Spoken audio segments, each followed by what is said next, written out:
Welcome! Happy Thursday to you out there. I hope you guys are having a good week so far. Of course, you guys know we are here in November. Today, November 9th, it's here. Friday, Junior, this Thursday. It is going to be so much fun. I'm happy for you to join yours truly, Michael Matthew. I'm here with your favorite show. You know what it is. Do I have to say it? Of course I do, because these are the Braves. These are the Braves. These are the Braves. You know what it is.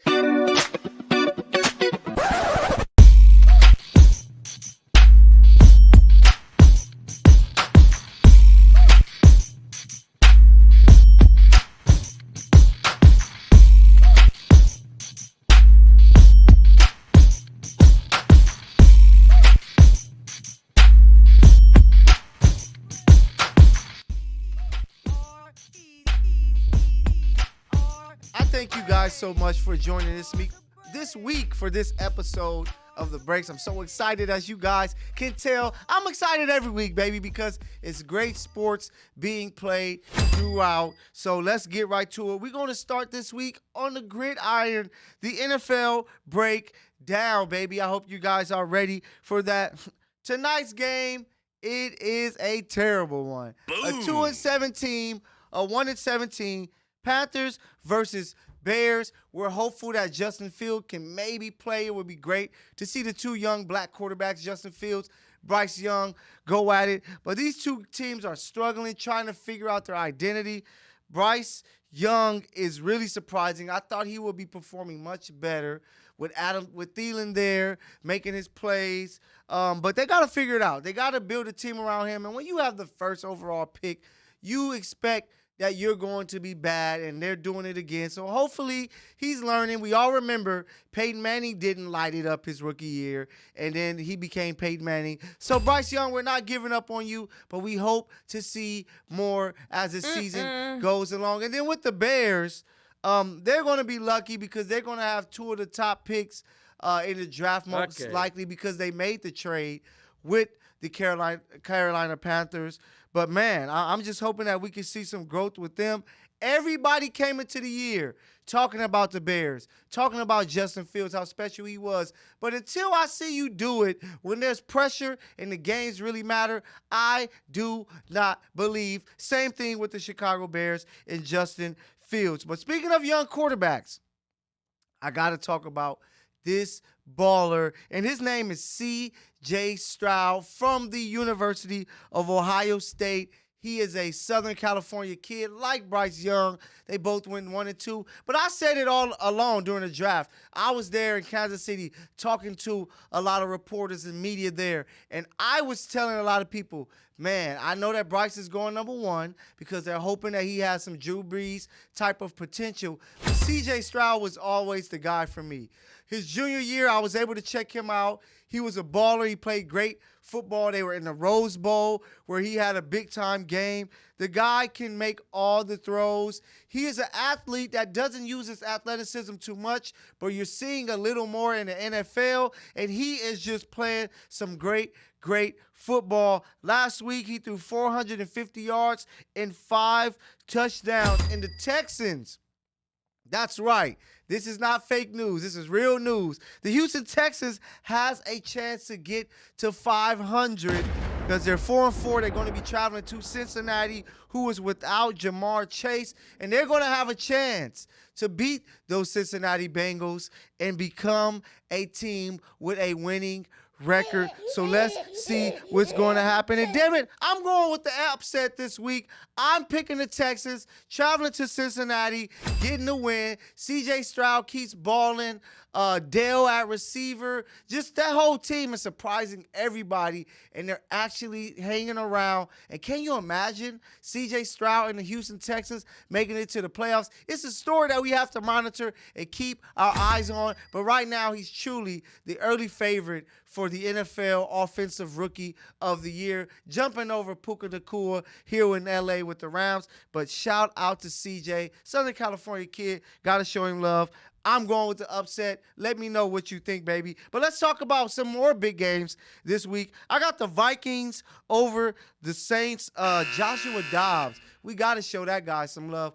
The dude had no reps in practice. He had to work with the center on the sideline to kind of like, hey, this is my cadence. This is how I go. And people don't understand how tough that is to have no practice, especially as a number one, to show up and go out and win a football game. Shout out to Joshua Dobbs. I have the Vikings at home over the Saints. Justin Jefferson is finally getting cleared so that he may practice. Addison is playing well. Hawkinson is a baller. I got him on my fantasy team, and I know that he's a baller. So I got the Vikings over the Saints. I got the Niners losing again. Yes, 4 straight L's I have for the Niners. You got the Jags. They have to go visit Jacksonville. Bye-bye. I just think that Trevor Lawrence and that team has figured something out. I said in the offseason that they were going to win this division. They were going to be one of the top teams in the AFC, and they're looking exactly like it. And yes, Trevor's not playing MVP ball like I thought he would be, but he's playing some really solid football, and that team is winning games, and that's what matters. And the Ravens, I have the Ravens over the Browns. The Browns are going to be traveling to Baltimore, but I'm telling you right now, this is such a crazy year because offenses aren't dominating like they usually do. Patrick Mahomes isn't dominating like he usually do. So it's opening the door for I don't know who to be the MVP. It can be Lamar. It can be Pat. It can be somebody that emerges. Jalen Hurts, of course, because he's balling. His team is winning a lot of games. But right now, if I had to pick an MVP, I'm going to go with Lamar Jackson. I think that Lamar is playing great football with the weapons that he has. Other than Tyreek Hill, who is being legendary and playing some good football, except for last week, and of course, we got to talk about it. But Lamar Jackson is doing some great things. And right now, if I had a vote and a choice of who's the MVP right now, it's Lamar Jackson because of what he's doing with the Ravens. And, of course, here we have the L.A. team. They're going to be playing Lions come to L.A. I love to watch this Lion teams. Well coached. They do some great things. I have the Lions over the Chargers. I don't think the Chargers are going to be able to make a run just because they dug themselves in so much of a hole. They got to play the Chiefs again. They got this matchup with the Lions, but it's going to be tough. They have a chance. They're at home, but I'm picking the Lions because I like Jahmyr Gibbs. I like Jared Goff. I like Aiden Hutchinson on defense. I like the Lions. So that is the picks for this week. But you know I'm not done. I got to give you the best 5 that you're going to get when it comes to teams and power rankings. So let me start. Number 5, the Jacksonville Jaguars. Good offense, good defense, good special teams. That leads to victories, and that's exactly what the Jags are doing. So that's my number 5 pick. Number 4, I got the Detroit Lions. Really good, talented quarterback who is safe, who makes the right plays. They got some weapons on the outside with Williams. You have St. Brown out of the backfield. I really like Gibbs. He gives me Kamara and Jamal Charles vibes, and any guy that gives me that vibes is a baller, and that's what he does. So I like the Lions. They are number 4. Number 3, the Kansas City Chiefs. They were number 1. A couple weeks ago. Then they fell off because of that loss to the Denver Broncos, but they came back early as hell, 6:30 in the morning here on the West Coast, and I was up early watching the Chiefs, and that defense is for real. If there's any doubts, I believe that that is a top 2 or 3 defense, and maybe number 1. They are great on all levels. They're still without Nick Bolton, who's going to be back, but they found ways to make plays, to call turnovers, to help a struggling offense. That Chiefs defense helped lead to a win. Shout out to Brian Cook, who was running like a track star on that fumble return after Trent McDuffie stripped Tyreek Hill for that touchdown, which was the touchdown that won the game. 21-14 final score. But the Chiefs defense mean well, and that trade for Tyreek Hill, I know a lot of people talk about it. Of course, the Chiefs need weapons at receiver, but to get the defense that they have now, they had to make a trade like this, and this trade is working, and that's why they are number 3, because that defense is amazing. Pick it up, offense. Chiefs are on a bye. Let's see if they can figure it out because they got a tough one when they come back on Monday night or two. I'm about to talk about it. But number 2, Lamar Jackson, Baltimore Ravens, defense as well. Gus Edwards running 3 touchdowns. Zay Flower as the number 1 guy. Odell Beckham finally caught a touchdown this year. Of course, Mark Andrews at tight end. This team is stacked, and do not sleep on the Baltimore Ravens. I know the Bengals are hot. They got some big wins over the Niners, over the Buffalo Bills last Sunday night, but it's this Ravens team that, as a Chief fan, that I am scared of because Lamar Jackson is always the X factor. And number 1, it's easy. It has to be the Eagles. They just beat the Cowboys in a very tight game, but they have the tush push, the most cheatiness, if that's a word, cheatiness play that you'll ever see. They have that defense. They have those weapons on the outside. They can run the ball. They can do everything right. So I'm just trying to see who's going to beat them the rest of the way, but it's going to be tough. When they get back Monday night, they are in Arrowhead, but you're going to get more about that next week. So before I go on this break, my top 5, Jacksonville 5, Lions 4, Chiefs 3, Ravens 2, Eagles number 1. You let me know what you guys think about my top 5 this week. Where do I have it wrong? Where do I have it right? It's up to you. You tell me, but I guarantee that you are going to agree more times than not. But I got more for you. I ain't done. You know you got to get your backpacks and your folders, your pens and pencil ready because Breaks University is coming after this break. Hey everyone, I'm Neko Gumike with the LA Sparks, and you are watching Infanity Television.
Profanity Nation.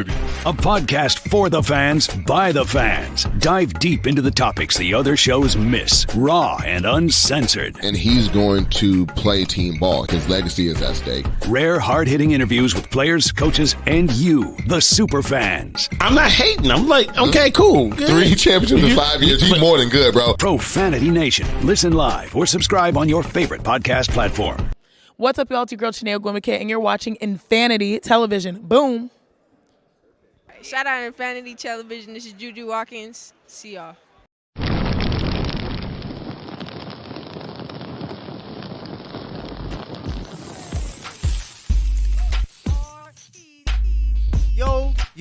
Yo, welcome back with more breaks with yours truly, Michael Matthew, here on this beautiful Thursday here in Los Angeles, California. So I just gave you my top 5. I just gave you some picks that you can run to Vegas with in the NFL. Now I have to take you on campus for Breaks University, baby. I hope you got your stuff, your pens, your pencils, your backpack. I told you before the break. But we're going to start off with college football because college hoops is back, baby. I'm loving it. I like what I'm seeing on the men's side and on the women's side, so we got to talk about it. But we're going to start here in college football because, of course, big games every week. It's going to start off at 9 in the morning on Saturday. Michigan, number 3 Michigan, number 10 Penn State. We see all the craziness going on with that program there, but Michigan continues to win, and I like them this Saturday. It's going to be a tough matchup because Penn State is always well coached. It's a great team, but, man, Michigan is just very focused. And they may be knowing what the hell you're doing, stealing signs, but isn't that something that you can easily do during the game. You're studying tape to see all that. So I don't know what the fuss is all about, but Michigan has ballers. Michigan has talent. They know what they're doing, and Michigan is going to take care of business. I'm going with Michigan. Then you have number 18, Utah, at Washington, number 5, who's trying to jump into that top 4 when it comes to the college football playoffs. And I was there last week, Southern California, USC versus Washington. And Michael Penix means business. That guy is a baller. He reminds me, honestly, of a left-handed C.J. Stroud.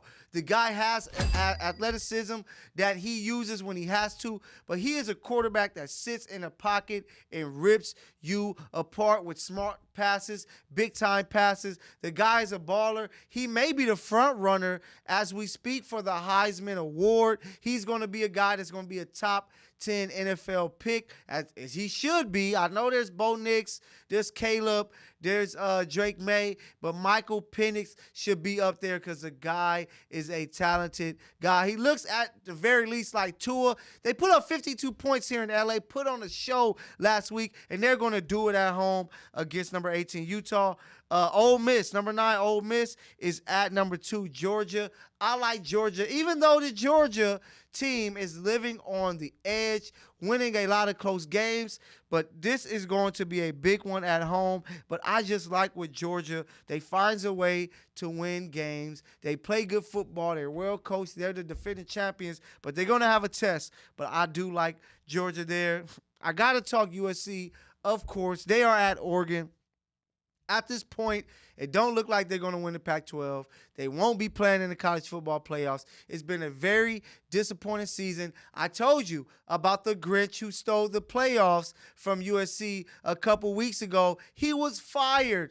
Finally, Lincoln Riley said, hey, we got to make this move. People are pressuring me. But damn it, it's way too late. I hate what they're doing to Caleb's possible last season with USC. He should have been playing for a national championship, but because Lincoln Riley was stubborn, sticking to his friend, his guy, their families are cool, the Trojans' defense stink. They have given up 110 points the last 2 games, and damn it, they're not going to Oregon to play against Bo Nix and pick up a victory. It's going to be another loss, putting them from 5-3 to 5-4. It's a really, really bad look for Lincoln Riley this year, to where next year he's going to be rebuilding instead of coming off a team that was a Final Four team. They're going to be rebuilding, but I like Oregon to take care of business. Poor Caleb Williams. I'm sorry for you, man. Competitor, great player, but his coach and his defense has let him down this year. Shame on you. So we got to go college hoops, man. Shout out to my guy, Bill Self. He is now the top paid coach when it comes to college basketball.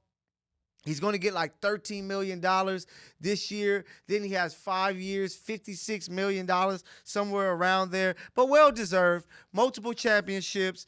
The guy, after taking over for Roy Williams, has taken the program to another level, and he deserves all the love that he gets. Great coach, great recruiter, a guy that's going to have Kansas sticking around for the next 5, 10, to maybe 20 years if he likes it. So shout out to Bill Self getting this money. We know college basketball is way different than what it used to be because we get so many upsets, because a lot of the top teams are younger teams, so you're playing against veteran players who are 20-plus years old, so they could take an L. That's why you could see an upset like Michigan State, who was a number 4 seed coming into the season, losing to James Madison. But that's just college basketball. Back in the day, you saw teams like Duke dominate teams, Kentucky dominate teams, UCLA, because they had the youth, but then they also had veteran players on their roster to just demolish you, where you couldn't beat them because you were bigger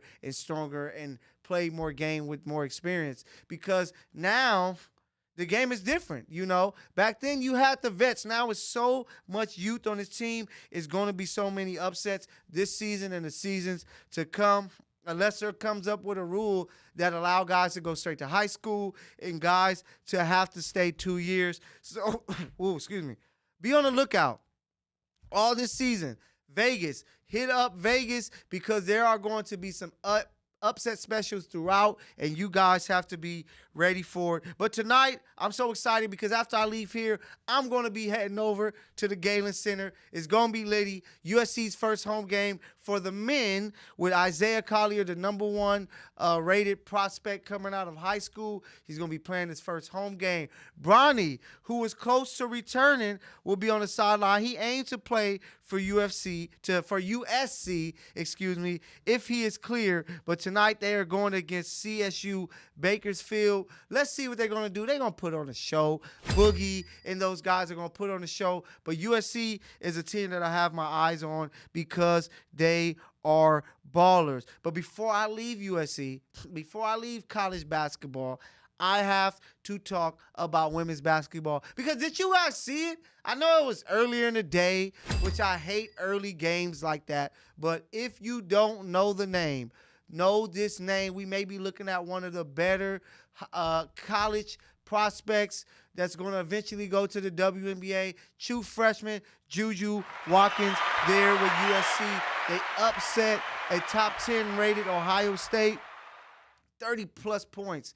She had 5 rebounds, 5 to 6 assists. She looked like a player that honestly could play in the WNBA today. She looks like a player that can be in the mold of that next Maya Moore, that next Diana Taurasi. She is a name that you're going to have to be looking out for because of course, here, Southern California, I've been hearing her name all summer long, all high school season, Juju Watkins.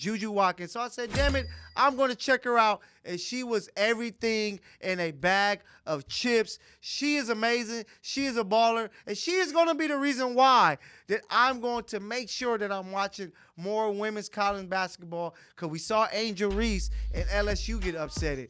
We see Clark over there with Iowa. Now you add Juju in Southern California. And for those of you who don't know, USC used to be a powerhouse in women's college basketball. So hopefully they can get back to it. But that's it.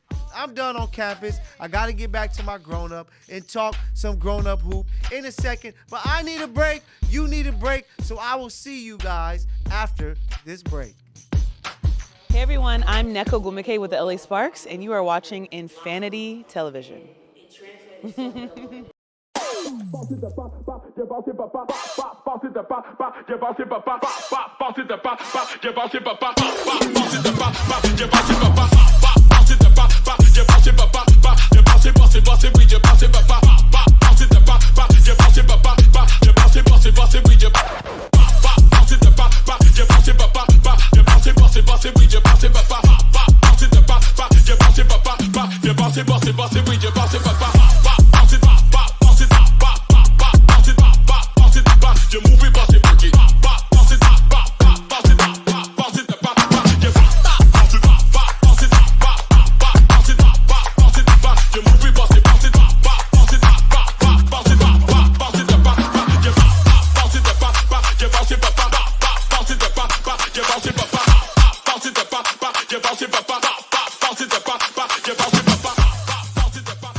Profanity Nation.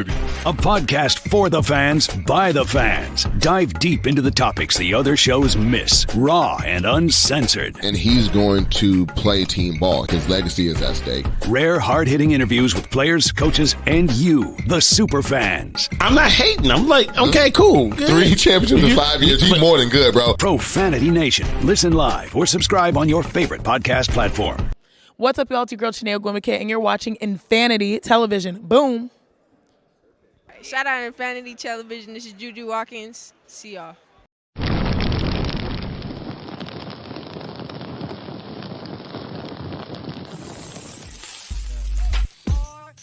So, hey, you just saw Juju. That's who she is, the great baller. So make sure you guys are checking her out because I'm telling you, the next superstar of women's basketball is Juju Watkins with the USC Trojans. She's going to stay all 4 years because of this NIL stuff. She is going to get money, money, money. Hell, she might be the best player on that campus. I know Bronny is there. I know Boogie is there. I know Isaiah is there. But Juju Watkins is a problem. Shout out to you, Juju. But I got to take you from Breaks University on campus to the big leagues with the NBA. But we're going to start off with a little break it or leave it, baby, because it's some stuff that needs to be broken. And I don't know if you guys seen it, but it looks very, very terrible. The in-season crap court. Shout out to my guy, Jeff. That's his name for it. I'm going to use that because the courts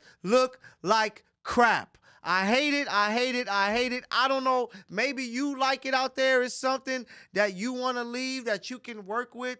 But I think that we need to break this up. I don't know if you guys remember, many years ago with the 2K franchise and even Madden, you could create teams, right? And you could create however you wanted your field to look. You could create however you wanted your stadium to look. This looks like some young kids were able to create courts, and this is what we got. And they want these to be the in-season courts. I'm not a fan of it. Why not just use the regular courts, maybe slap something on it that says in-season tournament? Because these courts look very, very amateur, not good to look at. It is very strange. Not a fan, not a fan, not a fan. But you let me know. Should we break it? Should we leave it? You guys may love it, but I believe that we should break it. So that's my break it or leave it segment, and it takes me right over to the NBA. And Jamal Murray from the defending champion Denver Nuggets, he's going to be out the rest of this month because of the hamstring. And we know sports seasons aren't always about who has the most talent. It's about who can stay the healthiest, who can survive, especially in a long NBA 82-game season. So right now, how well Denver is playing, even without Jamal Murray, it looks like injuries can be the only thing that holds this team back. But hell, how Jokic is playing ball, how that guy has been playing these last few seasons, he clearly looks like the best player in the NBA. Anything can happen, but they are going to need Jamal Murray if they want to win a championship. We got to talk about Clippers, Lakers here in Los Angeles. Early struggles. Both teams coming off of L's last night. The Clippers 100-93 at the Brooklyn Nets. The Lakers got smoked. I know AD didn't play, but just no way impossible. You're supposed to lose 128-94 to Dillon Brooks and the Houston Rockets. So I got to talk about both of these teams. The Clippers, after making that trade, you can kind of see already, I don't know where this fit is going to take them. I seen Russell spot up in the corner for threes while James Harden do his thing. You see Kawhi and PG aren't getting all the touches that they need and deserve so that they can get into a groove. It just looks like it doesn't fit. They don't have bigs. Plumlee sprained his MCL, so he's going to be out for a while. The only one center on this roster is Zubac, but I just don't love the fit. That's why I didn't believe the Clippers needed to make a trade for James Harden. They should have stood pat at least 25 to 30 games to see what you got, and if it didn't work, you could have found a way to throw Russ in that trade so that people can fall into their slots. But so far, not good. You lose at the Knicks. You lose at the Nets. Boom. How is it going to fit? I don't see the basketball fit. I like T. Lue as a coach, but I don't even think Phil Jackson can save this team because how they're set up. So Clipper fans, I'm sorry to say, it is going to be a rough go for the next few weeks and month, or maybe even more. So don't be surprised if you see another trade for the Clippers and they have to move Russ because it just isn't working. So now I got to move over to the purple and gold because this team is really pissing me off. Coming into this year, I talked about how much depth they had. They made it to the Western Conference Finals after barely being together. You have LeBron, you have Anthony Davis, who both are playing some solid basketball, but they just aren't winning games. And you go out and you lose 128-94 to the Rockets. Defeated. It cannot happen. It looks like Coach Ham might be over already to me. It looks like he can't handle it. It's too much. You're coaching LeBron, which is tough. You're coaching the Lakers, which is tough. And he's just not a great X's and O's guy getting the best out of this team. So I don't know what's going to happen these next couple weeks, but it just doesn't look well for the Lakers. So I got to talk about this as well because this is a big thing that we've been talking about when it comes to LeBron James in his career for a long, long time. We know a couple days ago, the Lakers took an L to the Miami Heat, came down to the final shot.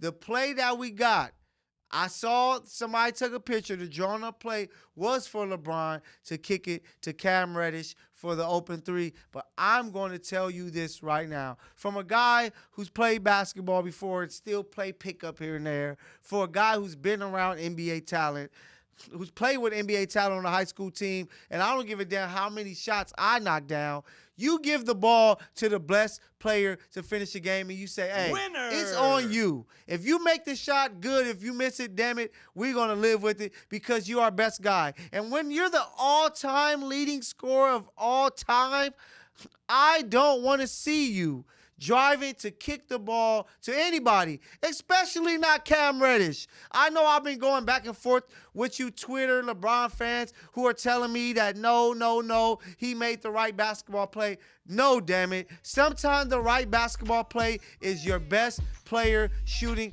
a shot. So LeBron James, you have to knock down these shots. I know you've been scoring greatly in the fourth quarter, but we need more of that for you, especially a chance for you to shut up Miami. And I got more about you and your Miami days. But you know, I need a break. You need a break. Make sure you go get some popcorn ready because I got a lot more fire for you here with the breaks. Catch you in a minute.